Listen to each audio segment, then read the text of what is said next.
নমস্কার বন্ধুরা, আমি মীনাক্ষী চলে এসেছি আরও একটা নতুন পর্ব নিয়ে। তোমাদের সবাইকে স্বাগত জানাই স্বাদের ঠিকানায়। আজকের রেসিপিটা কিন্তু ভীষণই ইন্টারেস্টিং একটা রেসিপি। সকলকে অনুরোধ করব পুরো ভিডিওটা প্রথম থেকে শেষ পর্যন্ত দেখার জন্য।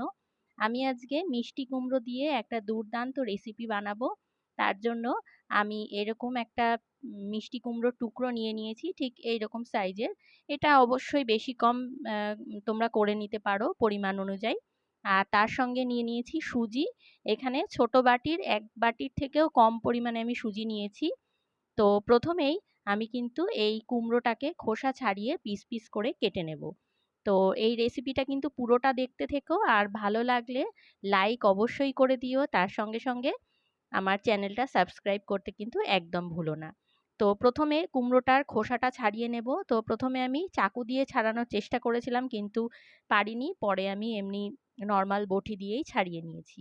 তারপরে এই রকমভাবে এটাকে পাতলা পাতলা করে কেটে নিতে হবে।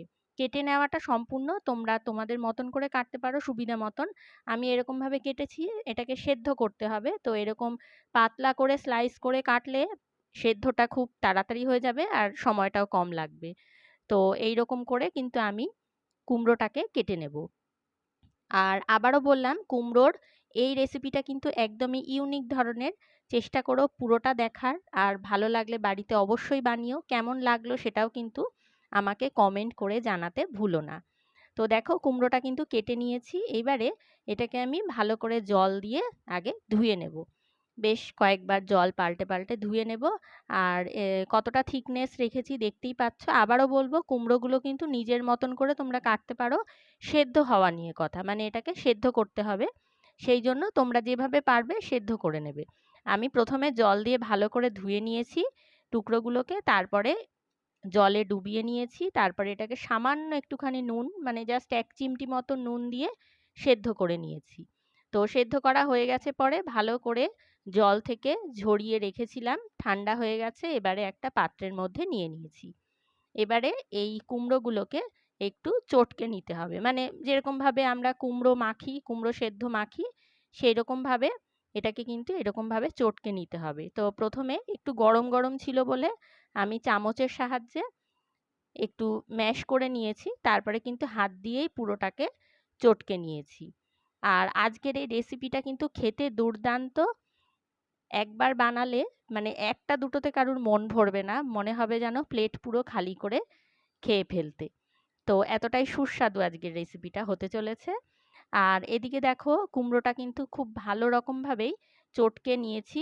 এবারে হাত দিয়ে একদম যাতে কোনো দানা দানা ভাব না থাকে সেই অনুযায়ী, তো এইরকম করে কিন্তু কুমড়োটাকে একদম ভালো করে আমি চটকে নিয়েছি। এইবারে এর মধ্যে কিছু খুবই সামান্য উপকরণ আমি অ্যাড করব, একদম ঘরোয়া উপকরণ। প্রথমেই দিয়ে দিচ্ছি পেঁয়াজ কুচি। এখানে মিডিয়াম সাইজের 2টো পেঁয়াজকে কুচি করে নিয়েছি, সেটাই দিয়ে দিলাম। দিয়ে দিচ্ছি লঙ্কা কুচি পরিমাণ মতন, ঝালটা তোমরা অবশ্যই নিজেদের মনের মতন করে দেবে। এরপরে আমি এখানে দিয়ে দিচ্ছি ধনেপাতা কুচি। আর এরপরে এর মধ্যে কিন্তু আমি দিয়ে দেব 2 চামচ মতন বেসন। 2 চামচ বেসনটা দিচ্ছি যাতে করে এটার বাইন্ডিংটা ভালো হয়। কুমড়ো তো এমনিতে একটু জলো ভাব থাকে কুমড়োর মধ্যে, সেই জলো ভাবটা কমানোর জন্যই কিন্তু এই বেসনটা দিতে হবে। এরপরে আমি দিয়ে দিচ্ছি সুজি। সুজি আমি দেখতেই পেলে যে ছোট যে বাটিটা, সেই বাটিটার পুরো বাটিও নেইনি, একটু কম কম নিয়েছিলাম। তো সেখান থেকেও আমি পুরোটুকু সুজি নেইনি, ওই হাফ বাটির মতন নিয়েছি। এবারে দিয়ে দিলাম পরিমাণ মতন লবণ স্বাদ অনুযায়ী। দিয়ে দিলাম 1 চিমটে হলুদ গুঁড়ো। দিয়ে দিচ্ছি কালো জিরে। কালো জিরেটা দিলে এটা দেখতেও সুন্দর লাগবে, আর বেশ ভালো, মুখে পড়লেও ভালো লাগবে। সামান্য একটুখানি চিনি দিয়ে দিলাম।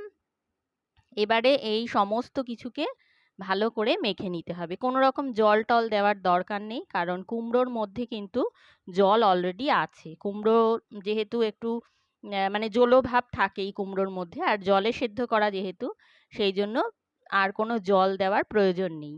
এইরকমভাবে মেখে নিতে হবে। আর একটু টাইট টাইট করে মাখলেও কিছুক্ষণ পরেই কিন্তু এটা জল ছাড়তে শুরু করবে। সেই জন্য সঙ্গে সঙ্গে এটা মেখেই রেসিপিগুলো বানিয়ে নিতে হবে। তো এইটা কিন্তু দেখতেই পাচ্ছ, এখন মনে হচ্ছে যে খুবই টাইট, শুকনো শুকনো লাগছে, কিন্তু পুরোটা যখন মাখা হয়ে যাবে, এই যে দেখো পুরোটা মাখা হয়ে গেছে, এটা কিন্তু অনেকটাই সফট, মানে ময়েশ্চার অনেকটাই রয়েছে এর মধ্যে। এবার আমি হাতে করে অল্প অল্প পরিমাণে মিশ্রণটা নিয়েছি, নিয়ে লম্বাটে ঠিক যেমন কাবাব তৈরি করি আমরা শিক কাবাব, সেই রকম আমি শেপ দিয়েছি, দিয়ে আস্তে করে তেলের মধ্যে ছেড়ে দিয়েছি। তেলটা আগে থাকতে গরম করে রেখেছিলাম।